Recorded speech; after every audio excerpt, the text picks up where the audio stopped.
Hi, good morning. It's Dr. Smart. I am at Barnes & Noble today doing work, so if you hear music and coffee in the background, that's why. I want to talk to you guys because you're doing qualitative research, and I have a separate video for my quantitative folks. So if you're watching this and you are doing a quantitative study, you need to go find the other video. For qualitative data, our analysis is going to be a little bit different. Let me first tell you thank you for the couple days that you gave me to look over your data. I know that the pace of this online course may be a little different than some others because there's actually something that I need to do between modules. I need to look at your product in order to plan for the next module, so it's not always possible for them to be right back to back. So thank you for those couple of days, and as I told the other group, if you need a couple of extra days to turn your assignment in for Module 4, I'm happy to accommodate. Just let me know, okay? Don't just turn it in late, just let me know, because I realize that backs up against your Thanksgiving holidays. So I'm pretty reasonable with things like that. If you need a couple extra days, just tell me. So what I want to talk to you about is analyzing qualitative data. Now, this is going to be a very small tutorial. I teach entire courses on analyzing qualitative data. It's an art form, and what we are going to do is just scratch the surface of that art form. Pretty much when you have qualitative data, you are acknowledging the fact that your own bias is going to come into play. So that is one of the drawbacks to qualitative, that you do assign meaning to things through your own lens. And so you could theoretically analyze data one way. Someone else could read your data and find different themes. What we try to do is the themes that you find in your data, you try to provide supporting evidence. Those usually come in the form of quotes from your interviews or things that you can cite that really back up your ideas. So one of the things I want to tell you ahead of time is I'm going to post a couple of examples of qualitative results sections that have come from student projects like this. If you're looking at a qualitative study published in a academic journal, I published a study a couple of years ago, qualitative study. The results section was about 10 pages long. So you can get pretty long in these qualitative analyses, but that is not what I'm expecting of you guys. You are fledgling qualitative researchers, just learning, and I just want you to take a shot at analyzing your data. It's a little bit of a disadvantage to be doing this online because I can't really sit beside you with your data and help you find themes, but let me just give you a little bit of a short version of what I want you to do with your data. First of all, once you get all your qualitative data out, print it, or if you've taken notes, just lay everything out. You need to have a highlighter and some post-it notes. That's usually what I use when I analyze qualitative data. What is guiding you is your research question. Okay, you might find a lot of interesting things, but you want to find out what is related to the research question that you initially started with. Okay, so what is it that you were interested in the first place? That's what you're looking for in your data. The first thing you're going to do is you're going to take your data and you're going to read it all.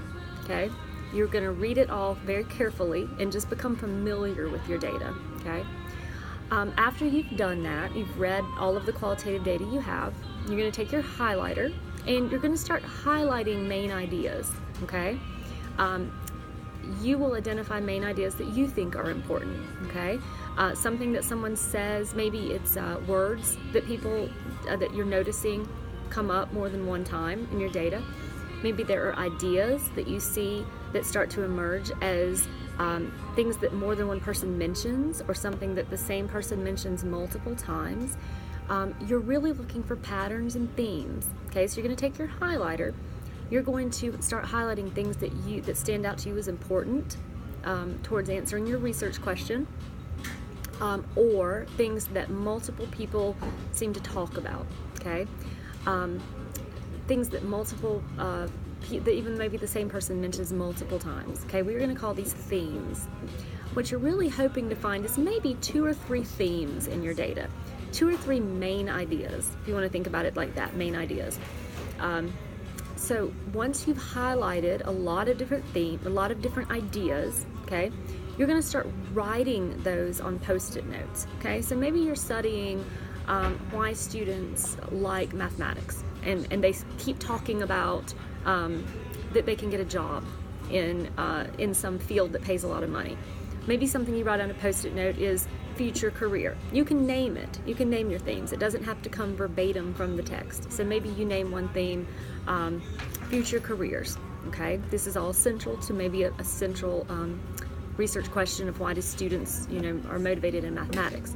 Okay, so you're going to take that post-it note, you're going to stick it somewhere, and you're going to do that with all the things you highlighted. Okay, you're going to create a post-it note for all those.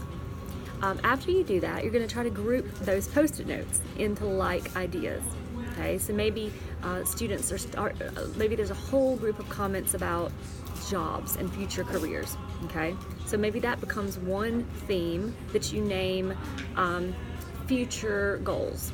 Okay, there's no right or wrong way to name these themes. You are looking at what's coming out of your data. Okay, think of this as if you're doing a text analysis in a literature course. You're looking for main ideas.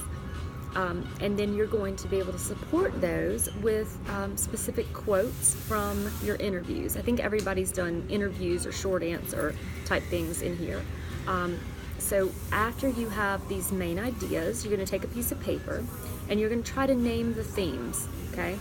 When you come up with themes, there might be one or two. They're not going to be a tremendous amount of themes. Okay? Those little details underneath the themes are kind of little small ideas that you're going to talk about more when you write this up.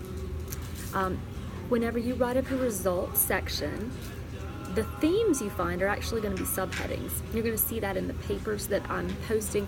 I'm posting whole papers for you to see. They're going to be named Qualitative Results section or Qualitative Results example. You're going to have the whole paper. It's a student paper that they've written for a class like this in the past, because you may want to go back and see, well, what were they researching in the first place, to give you some context. But you're going to find a highlighted results section, and that is going to show you kind of the format you're going to use when you write this up. What you're turning in for this module, to me, it's a week from Sunday. The Sunday after Thanksgiving is actually your results, which you're going to put right into your final paper. So you're working on your final paper right now. Okay, this is not the end of the course. You come up scrambling to write this up. You're writing up your results right now. Now, in this part of the paper, you don't want to come to you're not trying to make any huge claims. You're not trying to really do anything beyond just finding the themes that are in your data. You are talking just about the data at this point.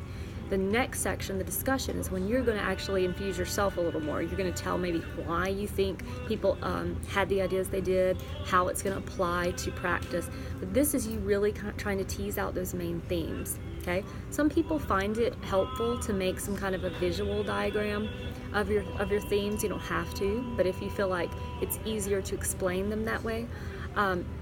If you need me to kind of talk through it with you, just send me an email and we'll find a time to talk and I can help you. Do you love the opera music in the background? The joys of working at Barnes & Noble. But just keep in contact with me. That's kind of my thing. Just let me know you need help. Okay? Qualitative research is wonderful, provides a lot of great detail that quantitative just can't, but it does take time. So I want you to feel free to contact me if you're not feeling comfortable with analyzing the data, but also don't be nervous about it. Just go for it. Just look for these themes, look for these patterns, and contact me if you're having trouble. I'm going to post the qualitative examples for you to look at, and do keep in mind they are the highlighted part of the text. Okay? So let me know if you have questions, and just try to enjoy going through your data. All right, you've done a great job. All right, have a great day.